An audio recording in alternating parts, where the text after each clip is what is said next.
بسم اللہ الرحمن الرحیم۔ ڈاکٹر عافیہ صدیقی کی مکمل کہانی۔ ڈاکٹر عافیہ صدیقی کے متعلق بہت سی کہانیاں سنائی جاتی رہی ہیں اور پاکستانی میڈیا نے عافیہ صدیقی کو کیش کروا کر بے پناہ روپیہ کمایا ہے۔ اس کے باوجود اصل حقیقت سے عوام کو دور رکھا۔ آج میں آپ کو ان کی قید کی وجوہات کے متعلق اصل حقائق سے آگاہ کروں گا۔ ڈاکٹر عافیہ صدیقی 2 مارچ 1972 کو کراچی میں پیدا ہوئی۔ اپنی ابتدائی تعلیم مکمل کر کے 1990 میں اسٹوڈنٹ ویزا پر امریکہ کی ریاست ٹیکساس میں پڑھنے کے لیے گئی۔ ان کا ایک بھائی پہلے سے وہاں موجود تھا جو آرٹی ٹیچر بن رہا تھا۔ پیارے بھائیو، یاد رہے عافیہ کی ذاتی زندگی بہت سادہ تھی۔ ناول، نیوز، فلمیں اور کھیلوں سے انہیں کوئی دلچسپی نہیں تھی۔ انہیں صرف پڑھائی کا اور اسلام کی ترویج کا شوق تھا۔ شروع سے ہی دین اسلام سے محبت کرتے اور اپنے سر کو اسکارف سے ڈھانپ کر رکھتی تھی۔ ان کے بارے یہ بھی کہا جاتا ہے کہ انہوں نے قرآن حفظ کر رکھا تھا۔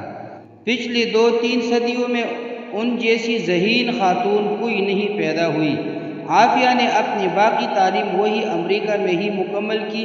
1992 میں انہوں نے اپنی ریسرچ کی بنا پر $5000 امریکی کا انعام بھی جیتا۔ 1995 میں ایک سائنٹسٹ امجد محمد خان سے عافیہ کی شادی ہو گئی۔ عافیہ کی 2 بیٹے اور 1 بیٹی تھی۔ عافیہ کو برباد کرنے کی ابتدا اسی کی شوہر کے ہاتھوں ہوئی کہ یہ بندہ بعد میں CIA کا بہت بڑا مہرہ بن گیا تھا اور انہی کے کہنے پر اس نے سارا کھیل کھیلا۔ عافیہ ایک نیورو سرجن تھی۔ بائیو کیمسٹری پر کام کرتے ہوئے انہوں نے ایسی شاندار ریسرچ تیار کی تھی کہ آج بھی امریکہ کیا دنیا بھر کے بڑے بڑے سائنٹسٹ ایسی ریسرچ نہ کر سکے۔ ان کی ریسرچ سے دنیا کے وہ بڑے خطرناک ہتھیار بن سکتے تھے جو ابھی تک نہیں بنے۔ عافیہ اپنی ریسرچ سے صرف پاکستان اور عالم اسلام کو فائدہ دینا چاہتی تھی، جبکہ امریکیوں کی خواہش تھی کہ عافیہ اپنی ریسرچ ہمیں دے اور ہمارے لیے کام کرے۔ عافیہ صدیقی کو خطرہ تھا کہ اگر میں نے اپنا تحقیقی فارمولہ انہیں دے دیا تو یہ پہلے کی طرح اس ہتھیار کو بھی مسلمانوں کے خلاف استعمال کریں گے۔ اسی بنا پر عافیہ نے صاف انکار کر دیا۔ یہی سے اصل کہانی شروع ہوتی ہے، کیونکہ عافیہ کی تعلیم اور تحقیق امریکہ میں ہوئی تھی، اس لیے وہاں کے سائنٹسٹ کو عافیہ کی ریسرچ کے بارے پتہ چلا اور انہوں نے FBI کو رپورٹ دی کہ عافیہ کے پاس ایسی ریسرچ ہے کہ اگر یہ پاکستان کے ہاتھ لگ گئی اور امریکہ کے خلاف استعمال ہو گئی تو امریکہ کی تباہی ہوگی۔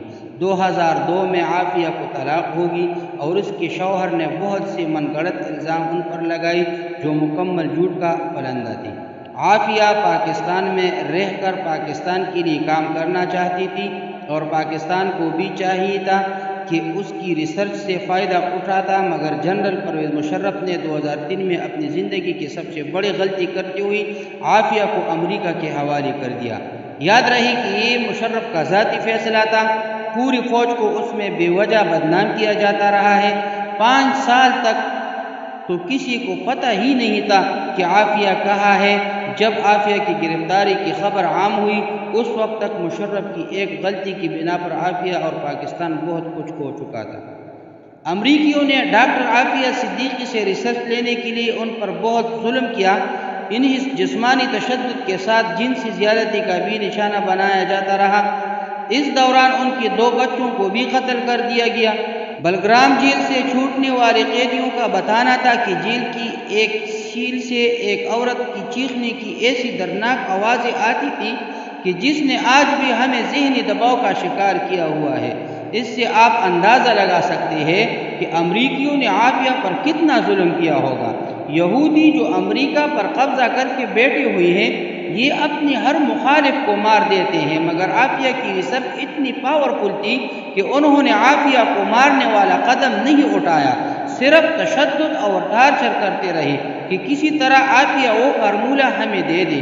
مگر پہاڑ کی طرح مضبوط صبر رکھنے والی اس خاتون نے اپنی زبان نہیں کھولی۔ بلگرام جیل میں یہودیوں نے عافیہ کے ساتھ پڑھنے والے انڈین ہندو اسٹوڈنٹ کو بھی بھیجا کہ وہ عافیہ سے اس کی ریسرچ کے بارے میں معلومات لے۔